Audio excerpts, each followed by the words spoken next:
فاتحہ۔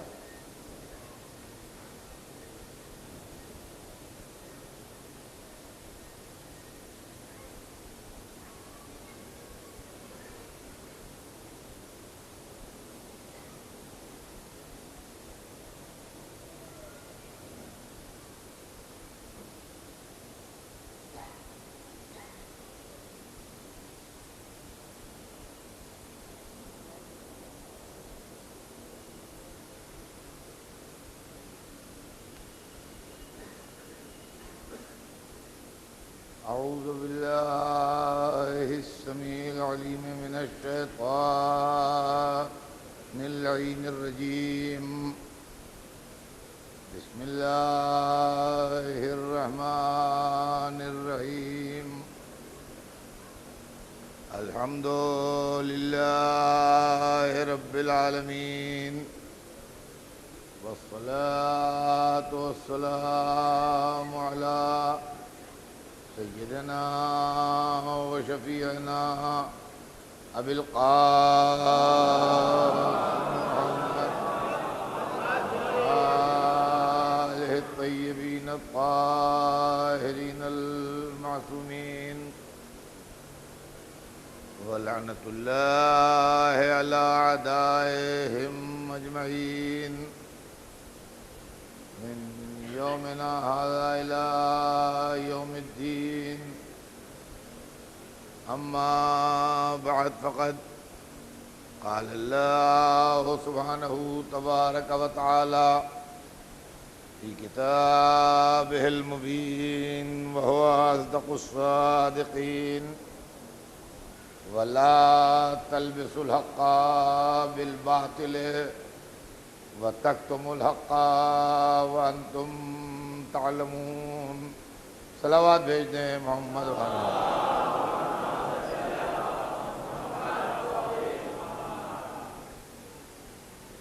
خداوند عالم قرآن مجید میں ارشاد فرما رہا ہے کہ حق کو باطل سے نہ ملاؤ اور حق کو نہ چھپاؤ، اور تم تو جانتے ہی ہو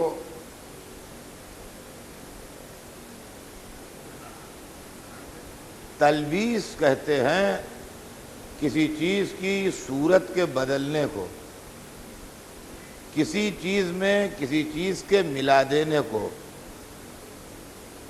اڈلٹریشن، ملاوٹ، یا کسی چیز کو دوسری چیز سے ملا جلا کے املگمیٹ کر کے پیش کرنا، ملا جلا کے دو چیزوں کو پیش کرنا، اس کو تلبیس کہتے ہیں۔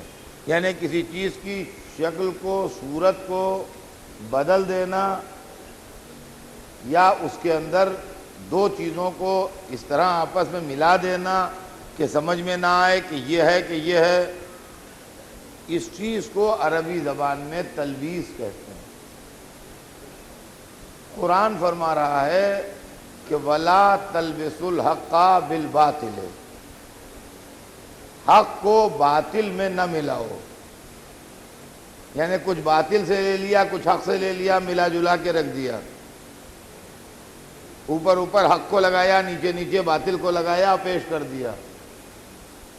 یہ نہ کرو، وَلَا تَلْبِسُوا الْحَقَّ بِالْبَاطِلِ، حق کو باطل کے ساتھ نہ ملاؤ، وَتَكْتُمُوا الْحَقَّ، اور حق کو نہ چھپاؤ۔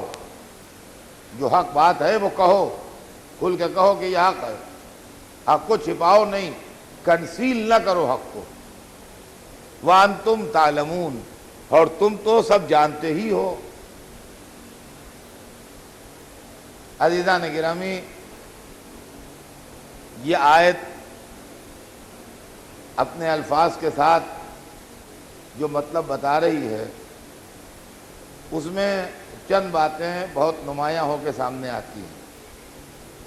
ایک تو یہ ہے کہ یہ آیت کا خطاب جو ہے وہ پڑھے لکھے لوگوں سے ہے، جاہلوں سے نہیں ہے۔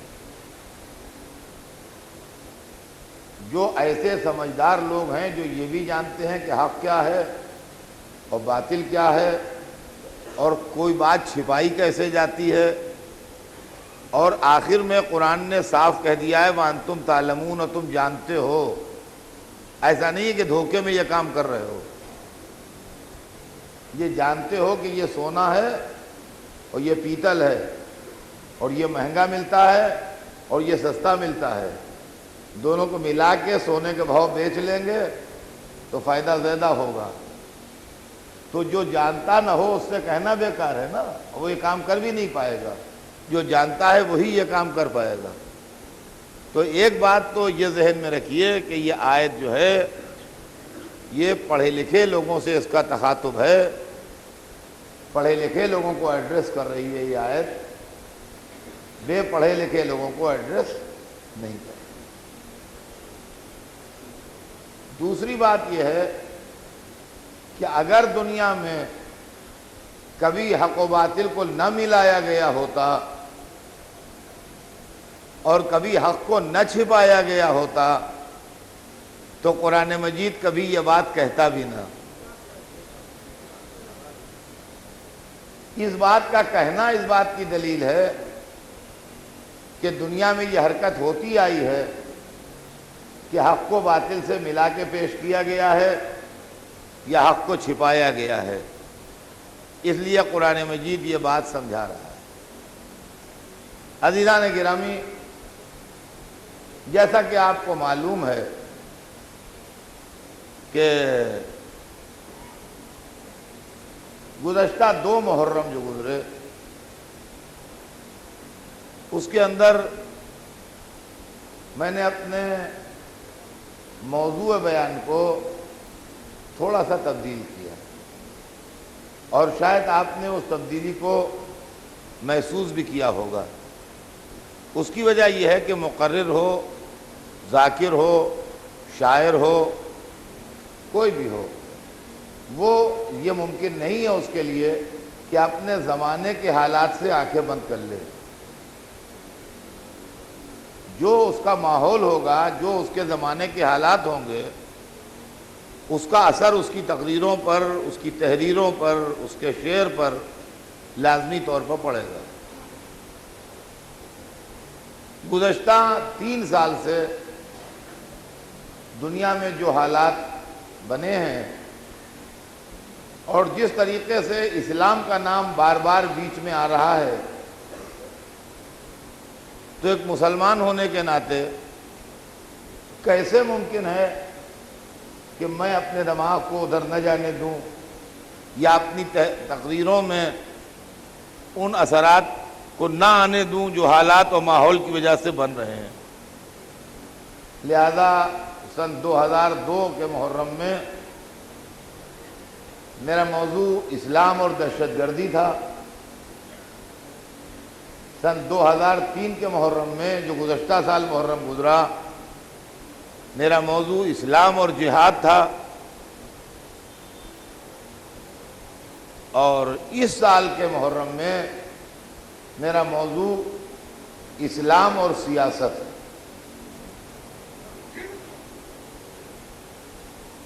یہ سال میں آپ کی خدمت میں جو کچھ بھی عرض کروں گا اور اس عشرہ مجالس میں مجھے جو کچھ بھی پڑھنا ہے وہ یہ ہے کہ اسلام کیا ہے اور سیاست کیا ہے. مذہب اور سیاست. تو مذہب کس چیز کو کہتے ہیں، مذہب کس چیز کا نام ہے، مذہب کا ڈیفینیشن کیا ہے، اور سیاست کیا ہے، سیاست کس چیز کا نام ہے، سیاست کا ڈیفینیشن کیا ہے، اور کس طریقے سے لوگ مذہب میں سیاست کو ملاتے ہیں، سیاست کی آمیزش کرتے ہیں، اور اس کے نتیجے میں جو خرابیاں پیدا ہوتی ہیں، جو گڑبڑیں پیدا ہوتی ہیں، جو مذہب کے تعلق سے لوگوں کے دل میں برائیاں پیدا ہوتی ہیں، جو مذہب کا الزام آتے ہیں، وہ تمام چیزیں جو ہیں وہ ہمارے اس اشرے میں زیر بحث آئیں گی، تاکہ ہمارے نوجوانوں کو، ہمارے بچوں کو، اور میری آواز کا پھیلاؤ جہاں تک بھی دنیا میں ہو، وہاں تک لوگوں کو اس بات کا اندازہ ہو جائے کہ کہیں وہ جس چیز کو مذہب سمجھ کے اعتراض کر رہے ہیں، ایسا تو نہیں ہے کہ مذہب کے کپڑے پہنے ہوئے سیاست کھڑی ہے۔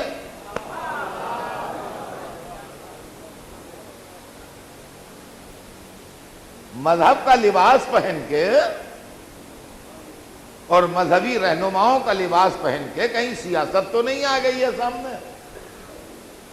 جس کو آپ مذہب سمجھ کے اس کو برا مان رہے ہیں، یا اس سے بددل ہو رہے ہیں، یا اس سے ڈس سیٹسفائیڈ ہو رہے ہیں، یا اس پر اعتراض کر رہے ہیں، تو اعتراض کرنے سے پہلے، بددل ہونے سے پہلے، اس سے ڈس سیٹسفائیڈ ہونے سے پہلے آپ یہ غور کر لیں اچھی طرح کہ واقعاً یہ مذہب ہی ہے، ایسا تو نہیں ہے کہ یہ سیاست ہے جس کو ہم مذہب سمجھ رہے ہیں۔ اس لیے کہ عزیزان گرامی، نہ صرف اسلام بلکہ تمام مذہب کی، ہر مذہب کی یہ تاریخ رہی ہے کہ سیاست نے اس کو خراب کیا ہے اور بگاڑا ہے۔ صرف اسلام کی بات نہیں ہے، ہر مذہب کی یہ ہسٹری رہی ہے کہ سیاست نے اس کو اپنے مقاصد کے لیے استعمال کیا ہے، اور اس کے نتیجے میں مذہب کے چہرے کا جو حسن ہے، جو بیوٹی ہے، جو اس کے اندر چارم ہے، جو کشش ہے، وہ ختم ہو گئی، اور بجائے اس کے کہ لوگ اس کی طرف کھنچتے، اس کے چہرے کے حسن کو دیکھ کے، اس کی کشش اور اس کے چارم اور اس کے اٹریکشن کو دیکھ کے لوگ اس سے دور بھاگنے لگے اور اس سے بگڑنے لگے اور اس سے نفرت کرنے لگے۔ یہ انالیسس، یہ تجزیہ، اس بات کی تحقیق، اس بات کی ریسرچ ہر آدمی کے لیے نہایت ضروری ہے۔ آپ خود اس پر غور کیجئے، اپنے بچوں سے کہیے کہ اس بات پر غور کریں، ان نوجوان لڑکوں سے کہیے جو آپ کے کانٹیکٹ میں آتے ہوں کہ اس بات پر غور کرو کہ مذہب کیا ہے اور سیاست کیا ہے۔ اور ایسا تو نہیں ہے کہ سیاست مذہب کو اپنے غلط مقاصد میں استعمال کر رہی ہے مذہب کا نام دے کے۔ اس لیے کہ مذہب میں کشش ہوتی ہے،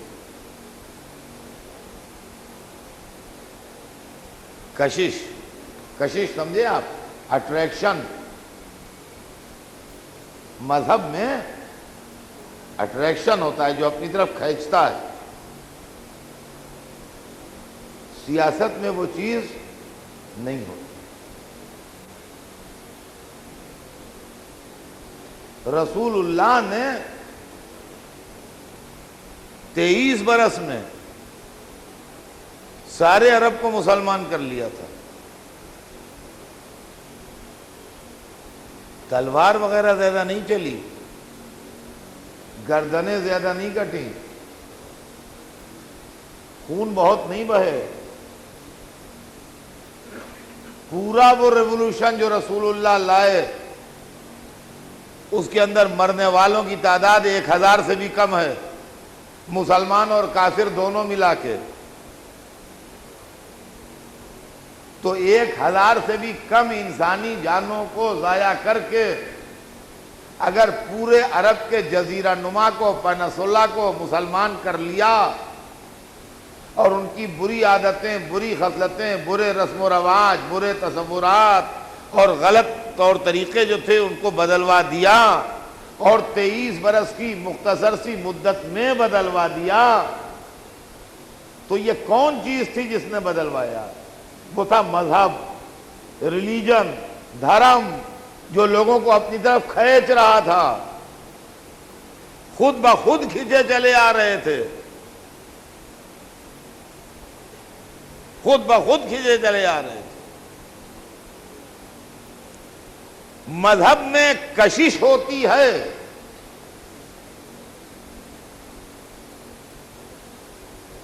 اور قرآن مجید نے اس کا ذکر کیا ہے۔ وہ آیت آپ کو زبانی یاد ہوگی، اس مجمع میں بیٹھے ہوئے 90% لوگوں کو، وَرَأَيْتَ النَّاسَ يَدْخُلُونَ فِي دِينِ اللَّهِ أَفْوَاجًا، تم دیکھو گے کہ لوگ دین خدا میں فوج در فوج داخل ہو رہے ہیں۔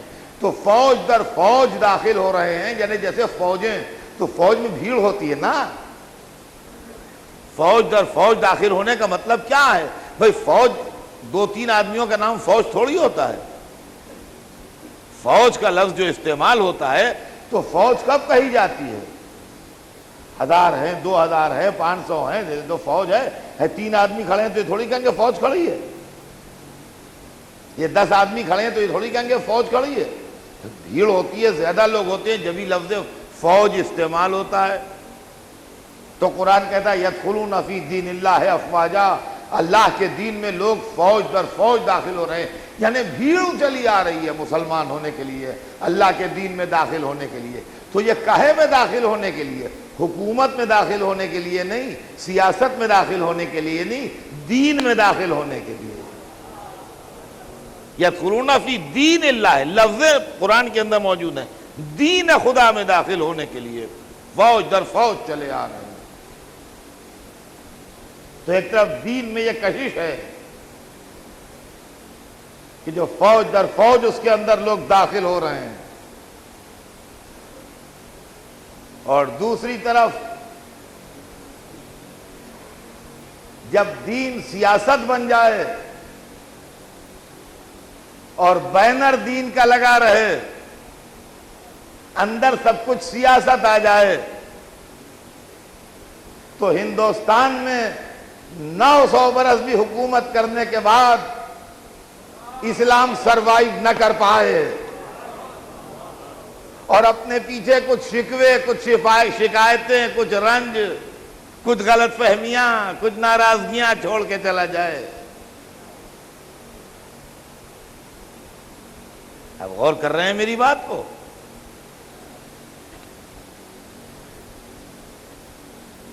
23 برس میں پورا عرب مسلمان ہو جائے،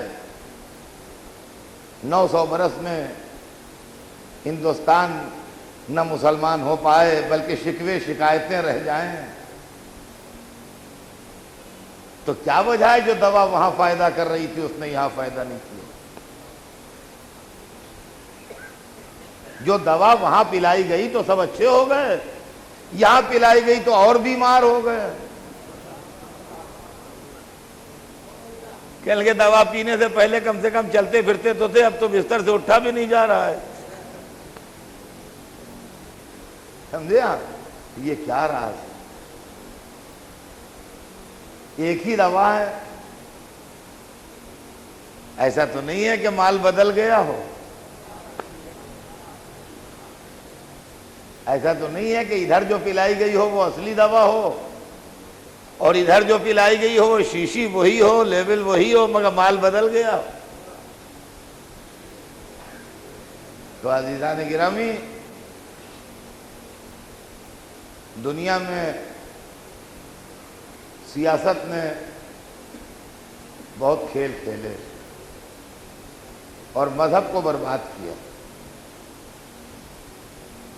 آج میرا اپنا خیال یہ ہو سکتا ہے، میرا خیال غلط ہو، میں کسی پر نہ زبردستی کرتا ہوں، نہ اپنا عقیدہ و اپنا نظریہ کسی پر ٹھوسنے کی کوشش کرتا ہوں، زبردستی تھوپنے کی کوشش کرتا ہوں، لیکن میرا اپنا خیال یہ ہے کہ مسلمانوں کو آج کے دور میں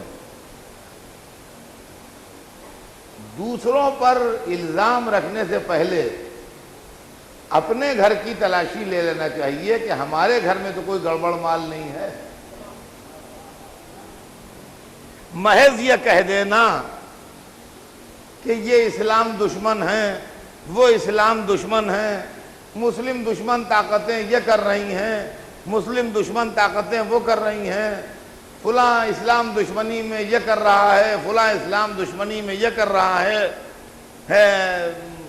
ہو سکتا ہے، بالکل ٹھیک ہے کہ آپ کا خیال بالکل درست ہو کہ لوگ اسلام کے دشمن ہو رہے ہیں، لہذا مختلف سپر پاورز اور مختلف لوگ دنیا میں بسنے والے بڑی بڑی قومیں اسلام دشمن جذبات کے تحت مسلمانوں کے خلاف موومنٹ چلا رہے ہیں، یہ میں مانتا ہوں۔ ایسا نہیں ہے کہ میں یہ کہتا ہوں کہ نہیں صاحب یہ غلط ہے، بالکل بالکل آپ صحیح کہتے ہیں، ہو سکتا ہے اور ہوگا ایسا، مجھے انکار نہیں ہے اس سے۔ لیکن اگر آپ مجھے اجازت دیں تو میں دبی زبان اتنا کہہ دوں کہ سارے پڑوسی آپ کے خلاف ہیں تو 1400 برس سے آپ ان کے پڑوسی ہیں، تو آپ نے محبت بوئی ہے کہ عداوت بوئی ہے؟ اور دوسری بات یہ ہے کہ یہ بڑا ایزی ایکسکیوز ہے کہ صاحب ہماری دشمنی میں لوگ یہ کر رہے ہیں، ہماری دشمنی میں لوگ یہ کر رہے ہیں، فلاں اسلام دشمن ہے، فلاں اسلام دشمن ہے، فلاں اسلام دشمن ہے۔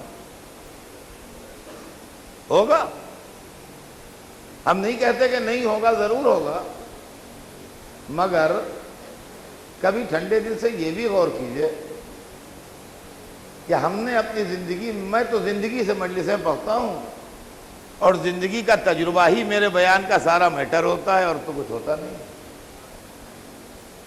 میں تو یہ دیکھا، میں نے اپنی زندگی میں ہر چیز دیکھنے کی کوشش حتی الامکان کی، تو میں نے دیکھا کہ اکثر جاہل اور بدتمیز بچوں کی مائیں جو بڑے شریر، چور، گالیاں بکنے والے، اسکول سے بھاگنے والے ہوتے ہیں، ان بچوں کی جاہل مائیں، پڑھی لکھی مائیں نہیں، جاہل مائیں اکثر و بیشتر یہ کہتی ملی کہ سب ہمارے بھیا کے دشمن ہیں، سب ہمارے بھیا کے دشمن ہیں، وہ اپنے لڑکے کی خطا کبھی ماننے کو تیار نہیں ہیں، سب ہمارے بھیا کے دشمن ہیں، اس لیے بھیا کے سب پیچھے پڑے رہتے ہیں۔ فلاں نے چوری کا الزام لگا دیا، ہمارا بھیا کہاں ایسا، فلاں نے گالیاں بکنے کا الزام لگا دیا، ہمارا بھیا کہاں ایسا، فلاں نے یہ کہہ دیا کہ اس نے ڈھیلا مار دیا، بھلا ہمارا بھیا کہاں ایسا، فلاں نے کہہ دیا وہ اسکول سے بھاگتا ہے، بھلا ایسا کہاں۔ سوال یہ پیدا ہوتا ہے کہ اس طول تاریخ میں آپ نے کون سا ایسا تیر مار لیا ہے دنیا میں جو دنیا آپ کی دشمن ہو رہی ہے؟ کبھی سوچیے، آپ بگڑ نہ جائیے گا، اس لیے کہ کبھی کبھی سچی باتیں جو ہوتی ہیں وہ کڑوی ہوتی ہیں۔ آپ پہلے اپنی پوزیشن دیکھیے دنیا میں کیا ہے، اور سوچیے آپ کہ آپ اس نتیجے تک کیسے پہنچ گئے۔ کون سی چیز ایسی تھی جو آپ کے علم کو، آپ کے اخلاق کو، آپ کے کردار کو، آپ کی سرداری کو، آپ کی سربلندی کو کھا گئی؟ کون سی چیز تھی ایسی؟ کیا ہو گیا ایک دم سے جو ساری دنیا میں ہم نکو بنے میں گھوم رہے ہیں؟ اپنی محفل میں بیٹھ کے آپ جتنا چاہے خوش ہو لیجئے، انٹرنیشنل مارکیٹ میں آپ مجرم بنے کھڑے ہیں، کہیں آپ سے مطالبہ ہے کہ ہاتھوں کے نشان دیجئے، کہیں پیروں کے انگوٹھوں کے نشان دیجئے۔ کیا پوزیشن ہے آپ؟ یہاں بیٹھ کے اس میں سب آپ ہی آپ بیٹھے ہیں، جتنا چاہے میں آپ کی تعریف کر دوں، آپ جتنے چاہے نعرے لگا لیجئے، خوش ہو جائیے۔ یہاں سے باہر نکل کے جائیے تھوڑی دور، پھر دیکھیے کیا قیمت ہے آپ کو۔ تو عزیزان گرامی، اگر ایسے ہی خوش ہونا ہے تو گھر میں ایک تخت بچھا کے بیٹھ جائیے کہ یہ ہم اکبر بادشاہ ہیں، اور شاد ہو لیجیے. اور لال قلعہ بھی ہمارا ہے، اور آگرہ بھی ہمارا، دلی بھی ہمارا، وہاں تک ہماری حکومت ہے، ہماری فوجیں ٹہل رہی ہیں پورے ہندوستان میں، ہمارے ہاتھی جھوم رہے ہیں. آپ خوش ہو لیجیے. اگر اسی میں غم غلط ہوتا ہے اور اسی میں خوشی ملتی ہے تو بسم اللہ. ورنہ آپ کو انالیسس کرنا پڑے گی، تو آپ کو تجزیہ کرنا پڑے گا کہ کہاں کہاں کے اوپر گڑبڑ ہوئی ہے اور کہاں کہاں کے اوپر معاملے خراب ہوئے ہیں جس کی وجہ سے معاملات جو ہیں وہ بگڑے. اس لیے کہ سیاست جو ہے وہ ہمیشہ اپنا مطلب نکالنا جانتی ہے. اس کو اس سے کوئی بحث نہیں ہوتی کہ صحیح کیا ہے غلط کیا ہے. اس کو اس سے کوئی تعلق نہیں ہوتا کہ حق کیا ہے اور باطل کیا ہے. اس کو اس سے کوئی مطلب نہیں ہوتا کہ سچ کیا ہے اور جھوٹ کیا ہے. اس کا کوئی تعلق اس سے نہیں ہے کہ درست کیا ہے اور نادرست کیا ہے. صرف اور صرف اور صرف ایک چیز ہے، ہمارا فائدہ کس میں ہے وہ بتاؤ.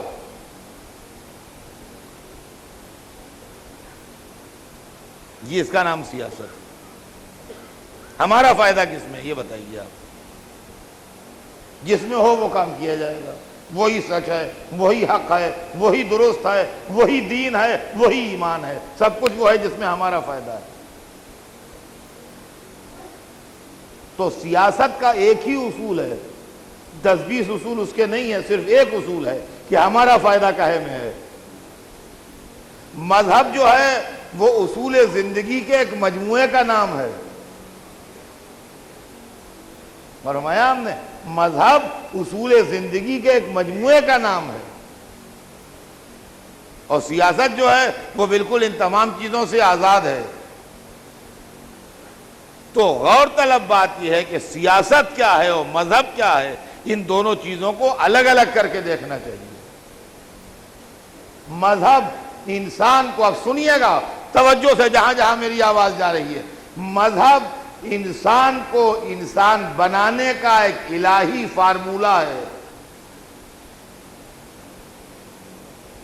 مذہب، ریلیجن، دھرم کسے کہتے ہیں؟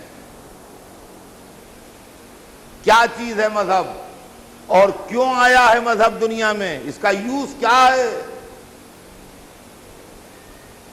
اس کے نام الگ الگ ہوں، چیز ایک ہی ہے. چاہے مذہب کہیے، چاہے دین کہیے، انگریزی میں ریلیجن کہیے، ہندی میں دھرم کہیے. زبان کے حساب سے لفظیں بدلیں گی، اس کی اسپرٹ نہیں بدلے گی، وہ ایک ہی رہے گی. یہ کیا چیز ہے؟ اس کی فلسفی میاں یہ ہے کہ اللہ نے، جس نے کریٹ کیا ہے اس پوری کائنات کو، جس نے بنایا ہے اسے، یہ جس نے بنایا ہے اس یونیورس کو، اس پوری دنیا کو، اس پوری کائنات کو، اس نے سب کچھ انسان کے لیے بنایا ہے. اور اس دنیا کا اصلی باشندہ اور مخلوق جو ہے وہ انسان ہے. جس طریقے سے کہ ایک کالج بنتا ہے، ایک یونیورسٹی بنتی ہے، ایک مدرسہ بنتا ہے، تو مدرسہ، کالج، یونیورسٹی کس کے لیے بنائی جاتی ہے؟ تاکہ لڑکے اس میں پڑھیں، جہالت دور ہو اور علم پھیلے. دیکھیے اسکولوں کے، کالجز کے، یونیورسٹیز کے، مدرسوں کے بنائے جانے کا ریزن کیا ہے؟ یہ سوچئے کیوں بنتے ہیں؟ بھائی ہر کام کے پیچھے ایک سبب ہوتا ہے، بغیر سبب کے کوئی کام نہیں ہوتا دنیا میں.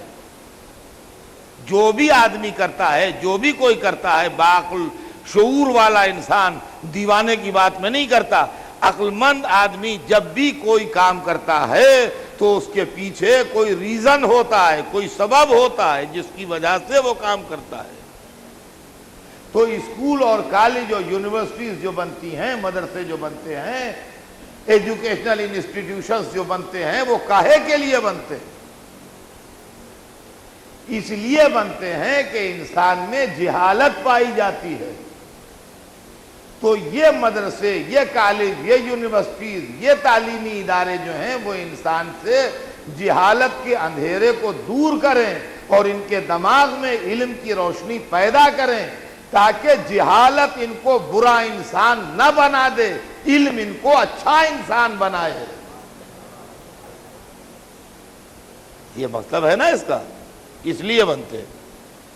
اب جب ایک کالج بنے گا، جب ایک اسکول بنے گا، جب ایک یونیورسٹی بنے گی تو بلڈنگ بھی بنے گی، فرنیچر بھی بنے گا، دروازے بھی لگیں گے، پنکھے بھی لگیں گے، بجلی بھی لگے گی، لیب بھی درست کی جائے گی، سب چیزیں ہوں گی اس کے اندر، لائبریری بھی ہوگی. تو یہ سب کچھ جو ہوگا اس کے اندر، مطلوب و مقصود یہ سب چیزیں نہیں ہیں. مقصد یہ ہے کہ ان سب چیزوں اور ان فیسلٹیز کے ساتھ لڑکے آن کے پڑھیں. نتیجہ یہ ہے کہ کسی ٹیچر کا اپائنٹمنٹ کالج کی میز کرسیوں کے لیے نہیں ہوگا. امتحان کبھی کالج کے دیواروں، دروازوں، کمروں کا نہیں ہوگا. سمجھیے بات، امتحان ہمیشہ لڑکوں کا ہوگا. مقصود یہ ہے کہ لڑکے آن کے اس میں پڑھیں.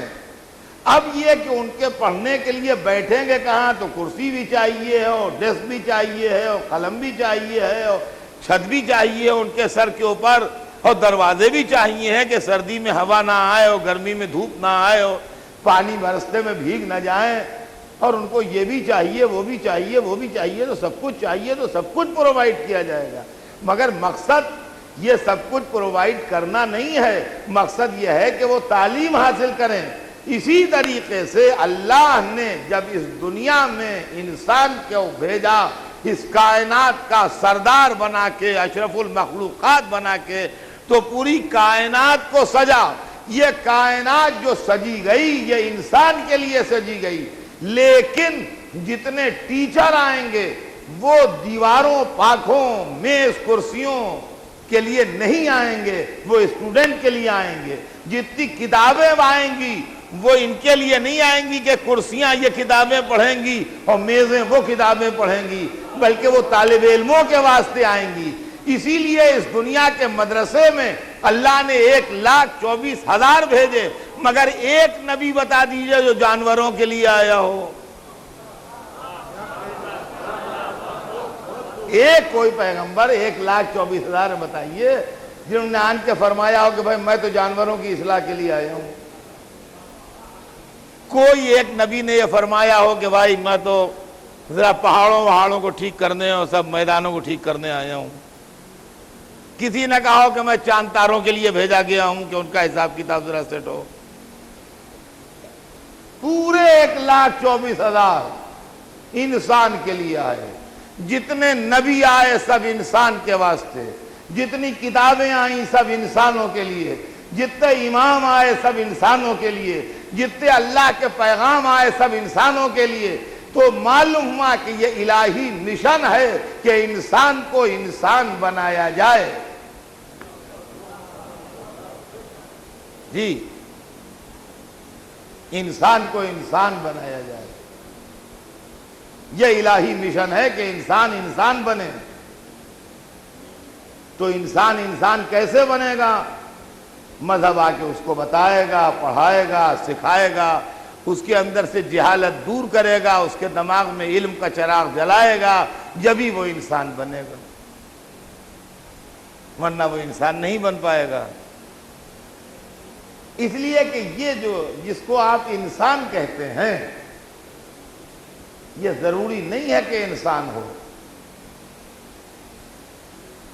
دیکھیے ایک بہت بڑی غلط فہمی یہ ہے کہ ہم کو اس شکل میں دیکھ کے لوگ سمجھتے ہیں انسان ہے. یہ ضروری نہیں کہ یہ انسان ہو. اس کے اندر سارے ٹیلنٹس ہیں، اس کے اندر ساری صلاحیتیں ہیں۔ دنیا میں جتنی نیکیاں آپ امیجن کر سکتے ہیں سب کے ٹیلنٹس اس کے اندر موجود ہیں، اور دنیا میں جتنی برائیاں آپ سوچ سکتے ہیں سب کے ٹیلنٹس اس کے اندر موجود ہیں۔ بدتر سے بدتر کی جو تھنکنگ آپ کی ہو وہ یہ کرتا ہے، اور بہتر سے بہتر جو آپ کے تصور میں آتا ہو وہ یہ کرتا ہے۔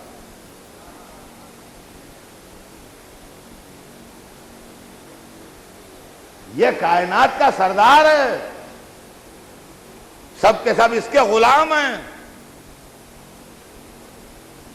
آپ اس کی ہائٹ کو 5 فٹ 10 انچ یا 6 فٹ یا 6 فٹ 2 انچ یا 5 فٹ 5 انچ میں نہ ناپیے، یہ آپ کا بچکانا فیل ہوگا اگر انسان کی ہائٹ کو آپ اس طرح ناپیں کہ یہ 5 فٹ 6 انچ کے ہیں، یہ 5 فٹ 10 انچ کے ہیں، یہ 6 فٹ کے ہیں، یہ 6 فٹ 2 انچ کے ہیں۔ یہ بھول جائیے سب، یہ ہمالیہ سے کہیں زیادہ اونچا ہے۔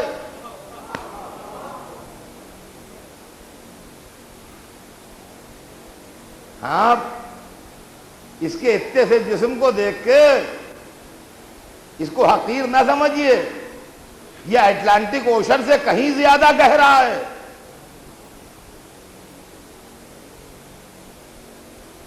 آپ اس کی سولی رنگت کو دیکھ کے یہ نہ کہہ دیجیے کالا کلوٹا ہے، یہ آفتاب سے کہیں زیادہ روشن ہے۔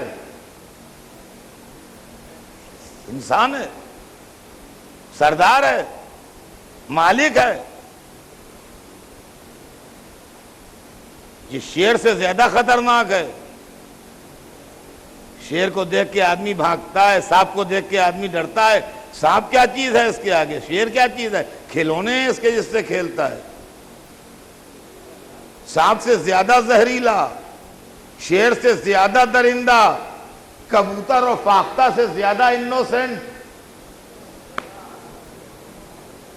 ساری نیکیوں کی بنیاد یہی، ساری برائیوں کی بنیاد یہی، سارا خیر اسی کی وجہ سے، سارا شر اسی کی وجہ سے، سارے ظلم اسی نے کیے، سارے عدل اسی نے کیے۔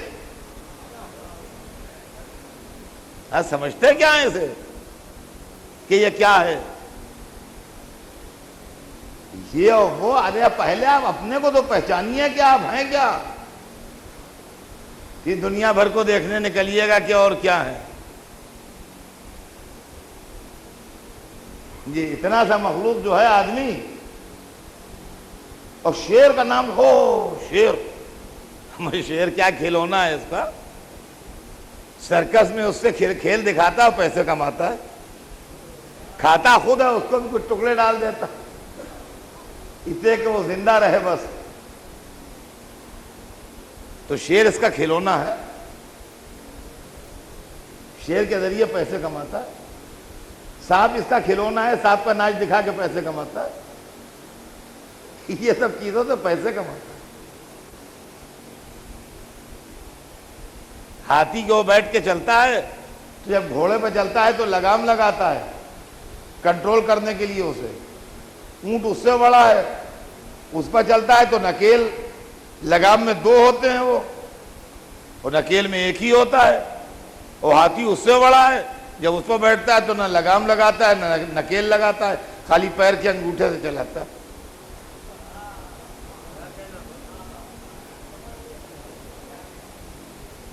ہاتھی کے محاوت کا 6-7 برس کا لڑکا پیر کے انگوٹھے سے ہاتھی کو چلایا کرتا ہے۔ دیکھا آپ نے؟ یہ ہے انسان، اس کا نام ہے انسان۔ اتنا مغرور کہ علمان و حلفیظ، کسی کو خاطری میں نہ لائے۔ نہ سمندر اس کے آگے کوئی چیز ہے، نہ پہاڑ۔ سمندر اس کے راستے میں آتا ہے تو اس کے نیچے سے راستہ بنا لیتا ہے، پہاڑ اس کے راستے میں آتا ہے تو کلیجہ برما کے اس کے اندر سوراخ کر کے ادھر نکل جاتا ہے۔ یہ کیا ہے؟ یہ کیا ہے؟ دنیا میں، پوری دنیا میں گھوم جائیے، پوری دنیا ایک مسجد بھی ہے کوئی جو فرشتوں نے بنائی ہو؟ مکے میں، مدینے میں، کربلا میں، نجف میں جو ہولی سٹیز ہیں ان میں بھی کوئی مسجد ہے ایسی کہ جو کہا جائے صاحب یہ فرشتوں کی بنائی ہوئی ہے؟ یہ مسجد ملائکہ آگے بنا گئے تھے، جتنی بنائی سب اسی نے بنائی. اور بدتر سے بدتر جگہ کوئی ویران مسجد پڑی دیکھیے تو کبھی آپ نے سنا کہ صاحب وہ پڑوس میں ایک بدماش جن رہتا ہے اس نے ساری پراپرٹی بیچ لی اس مسجد کی، اب کہاں سے مسجد کا مینٹیننس ہو؟ جتنی بیچی ہیں وہ سب اسی نے، جتنی بنائی ہیں سب اسی نے. نہ کسی ملک نے بنائی ہے مسجد، نہ کسی جن نے بیچی ہے مسجد. تو فرمایا کوئی مسجد کی پراپرٹی کسی جن نے نہیں بیچی، جتنی بیچی ہیں سب انسانی نے بیچی ہیں. اور کوئی مسجد کی پراپرٹی کسی ملک نے وقف نہیں کی، جتنی کی ہیں سب انسان نے کی. تو معلوم ہے بنانے والا بھی یہی ہے، بگاڑنے والا بھی یہی ہے.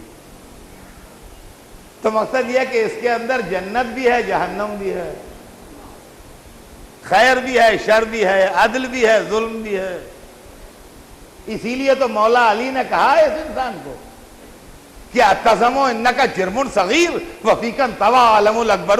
اے انسان کیا تو سمجھتا ہے کہ تو چھوٹا سا جسم ہے، تیرے اندر عالم اکبر پوشیدہ ہے؟ جب علی نے دیکھا تب یہ نقطہ سمجھ میں آیا کہ پوری کائنات مل کے عالم اصغر ہے اور انسان عالم اکبر ہے. یعنی کائنات چھوٹا وجود ہے، انسان بڑا وجود. صلوات دیتے ہیں.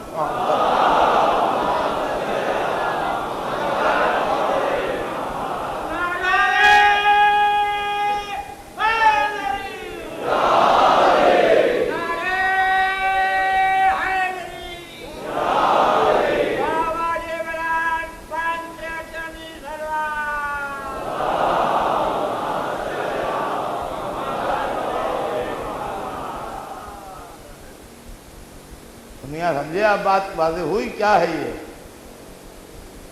مذہب آیا ہے اس انسان کو کنٹرول کرنے. جتنی مشینیں ہوتی ہیں اور خاص طور سے جو چلتی ہیں ان میں بریک بھی ہوتے ہیں. سائیکل چلتی ہے، سائیکل میں بریک ہوتا ہے، موٹر سائیکل میں بریک ہوتا ہے، کار میں بریک ہوتا ہے،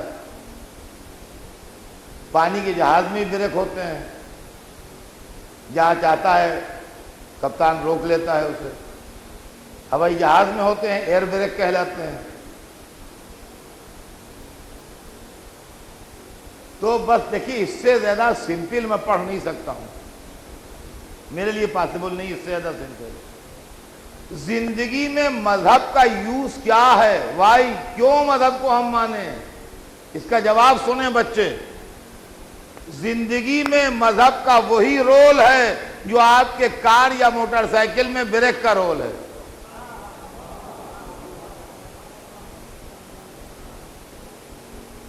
دیکھیے اس سے زیادہ سمپل میں نہیں کر سکتا. ہمارے دوست نے نئی کار خریدی تو ہم مبارکباد دینے گئے کہ بھائی اللہ مبارک کرے، آپ نے سن نئی گاڑی لی ہے. وہ سر پکڑے بیٹھے ہوئے تھے. کیا کیوں خیریت تو ہے؟ ابھی کہہ لیں کیا خیریت ہے، اتنے پیسے لگے، نئی گاڑی خریدی، وہ سنا کمپنی نے اس میں بریک لگا کے بھیجا ہے. بتائیے، ہم نے چلنے پھرنے کے لیے کار لی تھی، اس میں بریک بھی موجود ہے.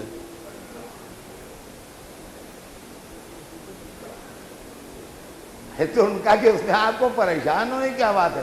مطلب یہ تھوڑی ہے کہ 24 گھنٹے آپ بریک لگائے کھڑے رہیے، کہیں چلیے ہی نا.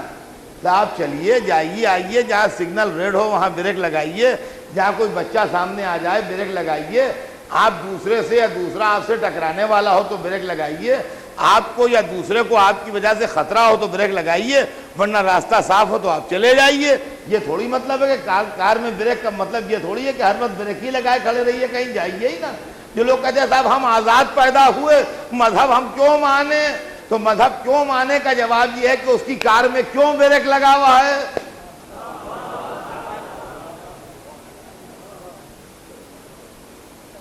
بھائی گاڑی جا رہی ہے، بچہ سامنے آیا، آپ نے بریک لگا دیا.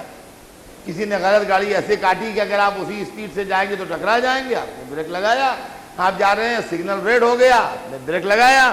تو بریک کا یوز جو ہے وہ اس کے موقع ہوتے ہیں جہاں وہ بریک استعمال ہوتا ہے، ورنہ ہر وقت بریک تھوڑی استعمال ہوتا ہے. بس جس طریقے سے کار میں یا موٹر سائیکل میں بریک کا یوز ہے، ویسے ہی زندگی میں مذہب کا یوز ہے. آپ کو آنکھیں دی ہیں، آپ دیکھیے، شوق سے ساری دنیا دیکھیے. جب نامحرم کا چہرہ آئے بریک لگائیے. آپ کو زبان دی ہے، آپ بولیے. جب غیبت آئے جب بریک لگائیے. آپ کو منہ دیا ہے، کھائیے. جب لقمہ حرام آئے بریک لگائیے. سمجھیے بات کو کیا ہے مطلب.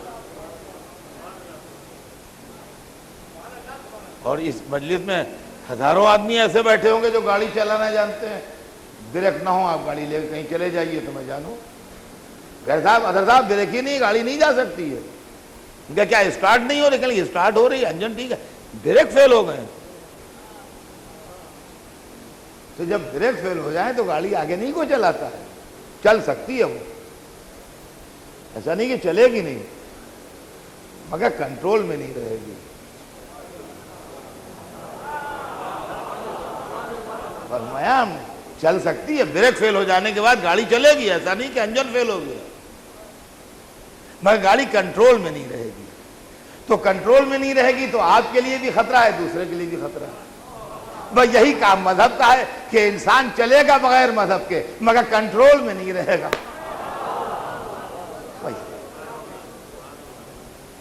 تو عزیزان گرامی، آج کا وقت تو تمام ہو رہا ہے، اور آج کل سے انشاءاللہ، اور یہی میرا رواج بھی ہے، میں پہلے دن کی مجلس میں ہمیشہ تمہید وغیرہ کچھ اپنے ادھر ادھر کی باتیں کر کے اپنا سبجیکٹ جو ہے اس کا انٹروڈکشن دیتا ہوں. تو اس سال کا جو سبجیکٹ ہے اس کو ذہن میں نوٹ کر لیجئے: مذہب اور سیاست، ریلیجن اینڈ پالیٹکس. یہ 2004 کے محرم کا، یعنی 1425 ہجری کے محرم کا یہ میرا اس مسجد کا سبجیکٹ ہے. وہاں کا سبجیکٹ دوسرا ہے، وہاں کا پیور ریلیجس سبجیکٹ ہے، علی معجزہ انسانیت، جو خواجہ مسجد میں پڑھنا ہوں. اور یہاں کا سبجیکٹ جو ہے وہ دوسرا، ریلیجن اینڈ پالیٹکس. اب میں آپ کو آگے سناؤں گا کہ پالیٹکس نے ریلیجن کے ساتھ کیا کیا اور اس سے دنیا میں کیا ہوا. لیکن ریلیجن کے چہرے میں، مذہب کے چہرے میں کشش ہے، اٹریکشن ہے، اور اس کے اندر صفت یہ ہے کہ یہ اپنی طرف کھینچتا ہے. لیکن اسی صورت میں ہے جب اس کے چہرے پر سیاست کی نقاب نہ ہو، جب اس کی شکل کو ملوکیت و سلطنت و پالیٹکس نے بگاڑا نہ ہو، تب اس کے چہرے میں کشش ہے. اور اگر آپ کو مذہب کی کشش دیکھنا ہے تو اور موقع جانے دیجئے. سب سے نازک موقع پر جہاں مذہب نے اپنی کشش دکھائی ہے اور اپنا اٹریکشن دکھایا ہے، وہ کربلا کے میدان میں عاشور کا سویرا تھا.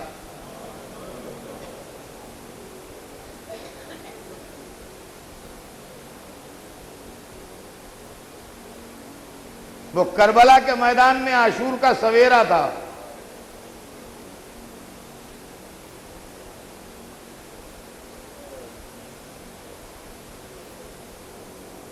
عزیزوں،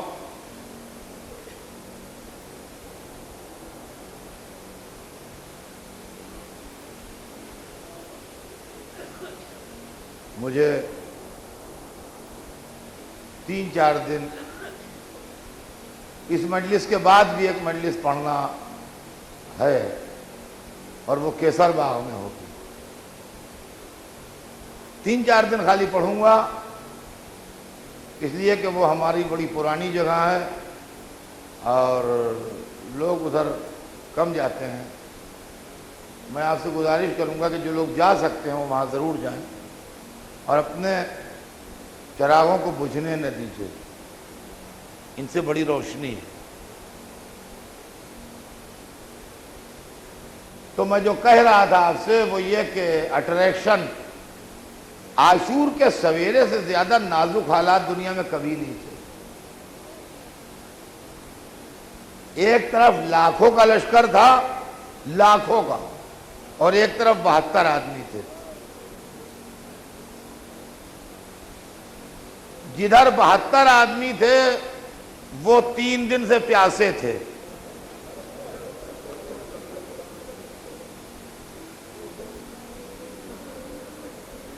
آپ حساب لگائیے، عشرے کا دن تو چوتھا دن ہوا ان کی پیاس کو۔ بھائی 7ویں کو سویرے سے پانی نہیں تھا تو 7ویں ایک دن، 8ویں دوسرا دن، 9ویں تیسرا دن، تو اب 10ویں جو آیا وہ چوتھا دن لگ گیا نا پیاس کو۔ تو یہ 3 دن کی پیاس جس لشکر پر گزر چکی تھی اور اب چوتھا دن لگا تھا، 72 تو وہ تھے جو 3 دن کے پیاسے تھے اور چاروں طرف سے گھرے ہوئے تھے، اور ان کے سردار نے رات کو اعلان کر دیا تھا کہ تمہارا جہاں دل چاہے چلے جاؤ، میں تمہیں نہیں روکتا، میرا کوئی تم پر الزام نہیں ہے، مجھ سے تم سے کوئی شکایت نہیں ہے، تم جاؤ، میں خوشی سے اجازت دیتا ہوں۔ تو ان کو اپنے سردار کی پرمیشن بھی ملی ہوئی تھی کہ اگر تم جاؤ تو مجھے تمہارے جانے پر کوئی شکوہ، کوئی شکایت، کوئی رنج، کوئی ملال نہیں ہے، بلکہ میں خود کہہ رہا ہوں کہ تم جاؤ۔ عالی ظرف سردار نے اپنے لشکریوں کو اجازت دے دی تھی کہ جہاں دل چاہے جاؤ، مجھے کوئی شکایت نہیں۔ ہم سیاست کی دنیا میں صبح سے شام تک دیکھتے ہیں کہ پرانی پارٹیاں چھوڑ کے لوگ حکومت کی والی پارٹیوں میں چلے جاتے ہیں، جہاں دولت دیکھی ادھر دوڑ گئے، جہاں اقتدار دیکھا ادھر دوڑ گئے، جہاں سرمایہ دیکھا ادھر دوڑ گئے، جہاں خوشحالی دیکھی ادھر دوڑ گئے، جدھر دسترخوان لمبا بچھ گیا وہیں ہاتھ دھو کے بیٹھ گئے۔ یہ دنیا کی سیاست میں روزمرہ ہے، اس کے لیے پڑھنے اور بتانے کی کیا ضرورت ہے؟ کوئی تعجب نہ ہوتا اگر 72 پیاسوں میں سے کوئی ایک ٹوٹ کے اس بڑے لشکر میں چلا جاتا۔ زیادہ سے زیادہ انسان یہی کہتے ہیں، ارے بھائی پیاس کہاں تک جھیلے آدمی، مجبور ہو گئے تو ادھر چلے گا کہ پانی تو ملے گا۔ ارے بھائی موت کون گلے لگا لیتا ہے خوش ہو کے، ادھر زندگی تھی ادھر چلے گئے۔ ارے بھائی غریبی جہاں ہو کچھ نہ ہو وہاں کون رہتا ہے، ادھر بادشاہت تھی ادھر چلے گئے۔ لیکن حسین مذہب کے چہرے کو بے نقاب دکھا رہے تھے۔ کشش اتنی بڑھی کہ 72 پیاسوں میں کوئی لاکھوں کے لشکر کی طرف نہیں گیا، مگر لاکھوں کے لشکر کا ایک سردار 72 پیاسوں میں آ کے مل گیا۔ عزیزان گرامی، آج پہلی محرم ہو گئی۔ اس مسجد میں عام طور سے لوگوں نے آج محرم کا چاند دیکھا۔ حسین ہمارے گھروں میں مہمان آ گئے، سیدہ کے لال کی صفِ ماتم بجھ گئی۔ اے حسین آئیے، ہم آپ کا استقبال کرتے ہیں۔ سیدہ کے لال، یہ آپ کے غلام آپ کے استقبال کے لیے جمع ہیں۔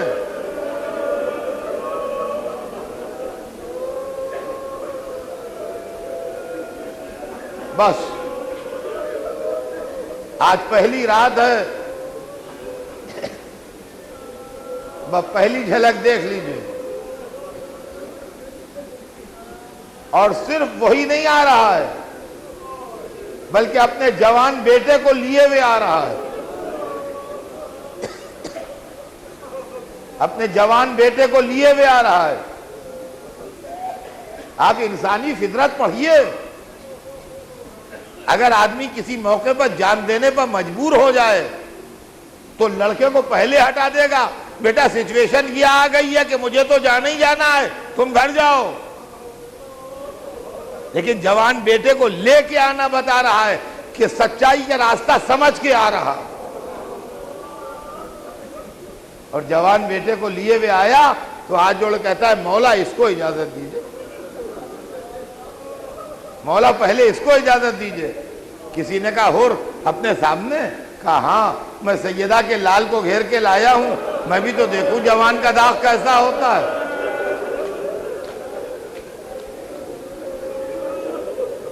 ہاتھ جوڑ کے خوشامد کر کے کسی نہ کسی طرح اس نے اجازت لے لی. اور جب اجازت مل گئی اور بیٹا گیا مقتل میں, اور بہادر باپ کا بہادر بیٹا شان سے لڑا, اور جب لڑ کے زخمی ہو کے گھوڑے سے گرا. عزیزان گرامی, یہ مذہب ہے جو آخر تک ساتھ دیتا ہے. سیاست وہیں تک ساتھ دیتی ہے جہاں تک اپنا فائدہ ہوتا ہے, جہاں فائدہ ختم ہوتا ہے سیاست پہچانتی نہیں. یہ مذہب ہوتا ہے جو آخر تک پہچانتا رہتا ہے. جب جو حر پہنچے تو دیکھا حسین بیٹھے ہیں, ہاتھوں میں رومال ہے, بیٹے کا سر زانو پر ہے. ارے مولا آپ آ گئے, ارے آقا آپ آ گئے. کہا حر کیوں نہ آتا, تو میرا مہمان ہے. اور جیسے ہی بیٹے نے آنکھیں بند کی, باپ نے چاہا میت اٹھائے, حسین نے روک دیا. ارے کیا غضب کرتا ہے, تیرے بیٹے کا لاشا ہم اٹھائیں گے. اے حر کہیں باپ بھی بیٹے کا لاشا اٹھاتا ہے؟ میں کہوں گا ارے عصر عاشور کو آؤ, ایک جوان کا لاشا پڑا ہے, بوڑھا باپ بیٹھا ہے, علی اکبر کی میت ہے, خیمے سے زینب کبریٰ